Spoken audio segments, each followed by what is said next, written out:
قطب الاقطاب حضرت خواجہ قطب الدین بختیار کاکی رحمۃ اللہ علیہ فرماتے میں حضرت خواجہ معین الدین چشتی رحمۃ اللہ علیہ کی خانقاہ میں بیٹھا تھا۔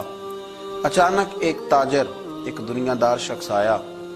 حضرت خواجہ معین الدین چشتی رحمۃ اللہ تعالی علیہ کے سامنے بیٹھے ہوئے آپ کے ایک مرید شیخ علی علیہ رحمہ جن کا نام تھا، ان کی طرف وہ تاجر تیزی سے بڑھا اور شیخ علی کا گریبان پکڑ لیا۔ میرے پیسے کب دو گے اور کتنے وعدے کرو گے؟ لاؤ میری رقم واپس کرو۔ حضرت خواجہ معین الدین چشتی رحمۃ اللہ علیہ ساری صورتحال سے بے خبر تھے، جلدی سے اٹھے اور اٹھ کر کے اس تاجر سے کہا کہ معاملہ کیا ہے، بات کیا ہے؟ کہ حضور بہت عرصے تھے آپ کے اس مرید شیخ علی نے میری رقم دینی ہے اور واپس نہیں کرتا۔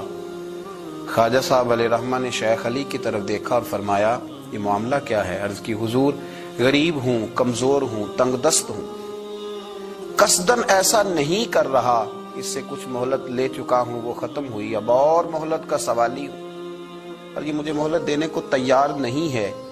خواجہ اجمیر علیہ رحمہ نے اس تاجر کی طرف دیکھا اور فرمایا غریب ہے، مجبور ہے، اس وقت تنگ دست ہے، اس کو کچھ مہلت دے دو، یقیناً تمہاری رقم لوٹا دے گا۔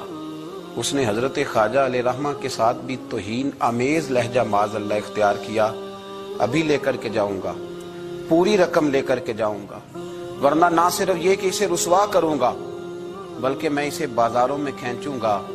خواجہ قطب علیہ رحمہ فرماتے ہیں جتنے لوگ وہاں بیٹھے تھے ان سب کی طرف جب شیخ علی دیکھتے تو کمزور پڑتے، روتے، میرے پیر بھائیوں کے بیچ آ کر سرعام اتنے لوگوں میں میری اتنی رسوائی کر ڈالی۔ خواجہ اجمیر نے اپنے اس مرید کی آنکھوں میں جب آنسو دیکھے تو بڑا ہی دل نرم ہوا، اس کو کہا کچھ مہلت دے دے۔ اس نے کہا نہیں نہیں، مجھے تو ابھی اپنی رقم چاہیے۔ خواجہ صاحب رحمت اللہ علیہ نے زمین پر چادر بچھائی، چند سکے جیب سے کیا نکالے تھے کہ اللہ تبارک و تعالیٰ نے بھرے خزانوں سے دولت عطا فرمایا، یہ ہے تمہاری رقم، اٹھاؤ اور لے جاؤ۔ تمہیں فقیروں کو اس طرح رسوا نہیں کرنا چاہیے تھا، تمہیں خانقاہوں میں بیٹھے ان سادہ اور کمزور لوگوں کے ساتھ یہ رویہ روا نہ رکھنا چاہیے تھا۔ یہ کہا اس شخص نے پیسے اٹھانے شروع کیے اور اٹھاتے اٹھاتے نا جب اس کی نظر زیادہ مال پہ پڑی تو کچھ زیادہ پیسے بھی اٹھا لیے۔ ذرا نظر بچا کے دیکھتا کہ خواجہ صاحب دیکھ تو نہیں رہے، کچھ زیادہ رقم ہتھیائی اور وہ چلتا بنا۔ حضرت خواجہ علیہ رحمہ نے شیخ علی کو تھپکی دی، فرمایا اللہ نے تمہاری عزت رکھی، پر ایک بات میری یاد رکھنا، جب بھی بھروسہ کرنے کو دل ہوا، جب بھی کسی طرف سہارا ڈھونڈنے کا دل ہوا تو یا خدا کی طرف دیکھنا یا محمد مصطفیٰ کی طرف دیکھنا صلی اللہ علیہ وسلم۔ یہ کیا درویشوں کا کیا کام کہ وہ دنیا داروں سے پیسے لیں اور دنیا داروں کے ساتھ معاملات کرے، تمہاری یہ روش اچھی نہیں، لیکن اللہ نے تمہارا وقار رکھا۔ خواجہ قطب کہتے ہیں وہ بات تو ختم ہو گئی، لیکن شیخ علی کے چہرے پر کئی دنوں تک افسردگی رہی۔ وہ ان سب لوگوں کو پلٹ پلٹ کے دیکھتے جن کے سامنے آ کے اس نے گریبان پکڑا تھا تو بیچاروں کی طبیعت بگڑتی، دل پہ افسوس ہوتا، اس کو ایسا نہ کرنا چاہیے تھا، میری غریبی کا یوں مذاق نہ اڑاتا۔ کہتے ہیں چند ہفتے گزرے تو اس تاجر کو ہم نے دوبارہ خواجہ صاحب کی خانقاہ میں داخل ہوتے دیکھا، لیکن اب کہ وہ بڑا ہی پریشان آیا، اب کہ وہ بڑا ہی افسردہ آیا، اب کہ وہ آیا تو ہانپتا کامتا تڑپتا آیا، چادر بڑی ساری اوڑھ رکھی ہے، آتے ہی حضرت خواجہ کی خدمت میں بیٹھا، تڑپ کے رونے لگا، کہنے لگا اجمیر کے بادشاہ بھول گیا تھا، معافی ہو سکتی ہے، غلطی ہو گئی تھی، درگزر کا سوالی بن کے آیا ہوں۔ عطائے رسول ہند الولی غریب نواز رحمت اللہ تعالی علیہ فرمانے لگے پہیلیاں نہ بجھا، جو بات ہے اس کو کھول کر کے بیان کر، فقیر تیری ہر بات سننے کو اور درگزر کرنے کو تیار ہے۔ اس نے اپنا ہاتھ چادر کی اوٹ سے نکالا تو کہنے لگا حضور خشک ہو گیا، اٹھتا ہی نہیں، حضور تکلیف میں ہوں، آزمائش میں ہوں۔ ہوا دراصل یہ تھا کہ میں نے نا وہ میں نے سکے اٹھاتے اٹھاتے نا آپ سے نظر بچا کے کچھ زیادہ اٹھا لیے تھے، تو آپ کی ناجائز دولت، میں نے آپ کی دولت کو ناجائز حاصل کر لیا تھا، تو حضور اس سبب سے میرا ہاتھ چھل ہو گیا, مجھے اتنے لینے چاہیے تھے جتنے میرے بنتے تھے, میں نے ناجائز پیسے لے لیے.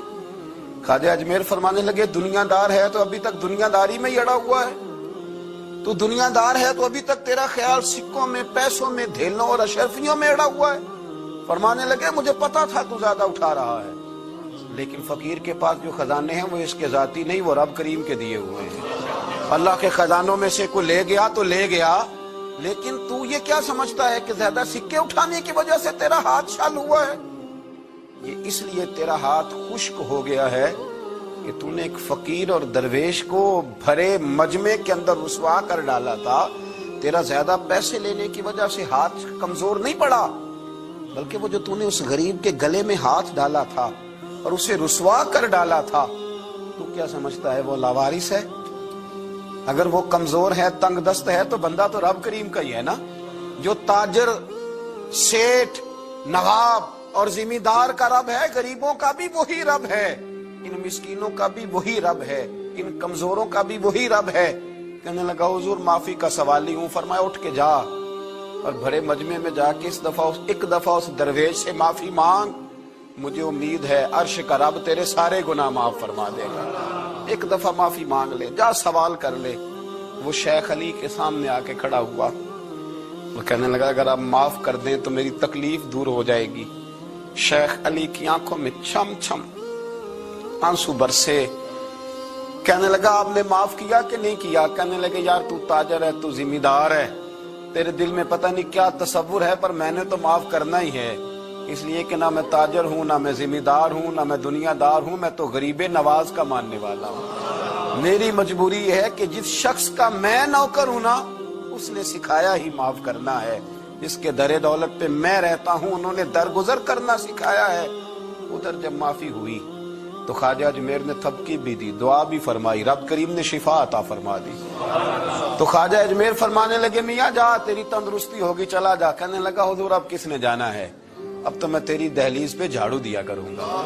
یہ ہاتھ جو تیری دعا کی برکت سے شفا یاب ہوا ہے اجمیر کے والی, اب میں یہاں جھاڑو دوں گا, اب میں یہاں نوکری کروں گا.